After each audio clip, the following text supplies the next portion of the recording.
Hey guys, today I got the Strymon Volante. No, it's not a European sports car, but it sure sounds like one, so somebody at the Strymon marketing department could have come up with a better name for it. It's a magnetic tape echo emulator. That's a pretty neat one. It's kind of a purpose-built device.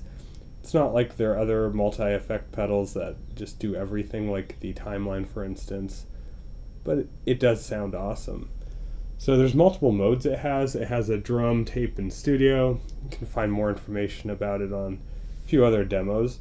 The interesting thing is what it does to a synth signal.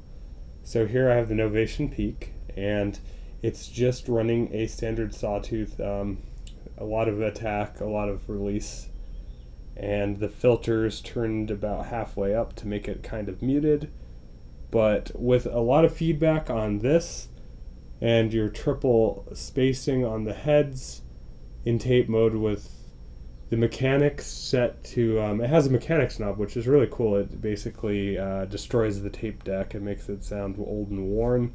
I have the wear of the tape set pretty high, and I have the record level turned kind of up so you can saturate it and get some tape saturation. It sounds really neat just with basic inputs. Let's give it a listen here.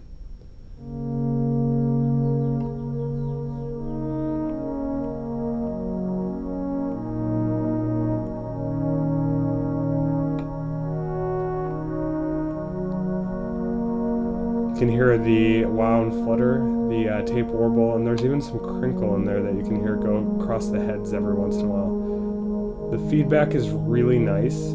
It has a built-in spring reverb. Well, it's a emulation of a spring reverb. It's not a real spring reverb. But yeah, give that a listen. It's just so nice sounding. Now, you can turn up the mechanics knob to basically break the deck even more, and then it sounds about as majestic as a dying unicorn. Let's give that a listen to right now.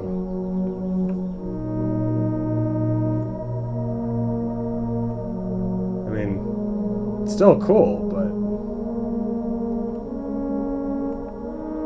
I don't know how musical that is. Like I said, about halfway, it really gives it some nice definition, some nice character.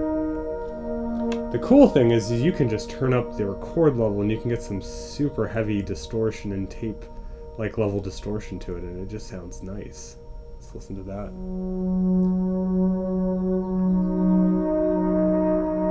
There's that distortion. It's almost like a feedback distortion on the tape. It's great.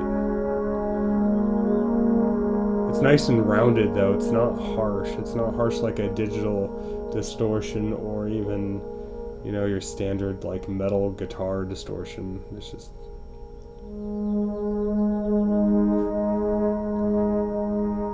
And that's just your basic sawtooth wave. If you give it like something with a lot of harmonics, it even sounds cooler. So let's just give it a square wave.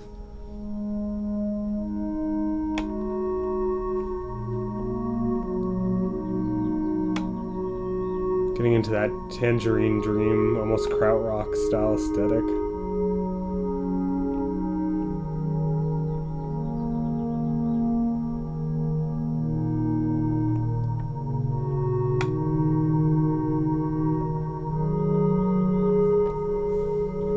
It's pretty neat. I mean, even with the spring reverb turned all the way down, it still sounds fantastic and spacious.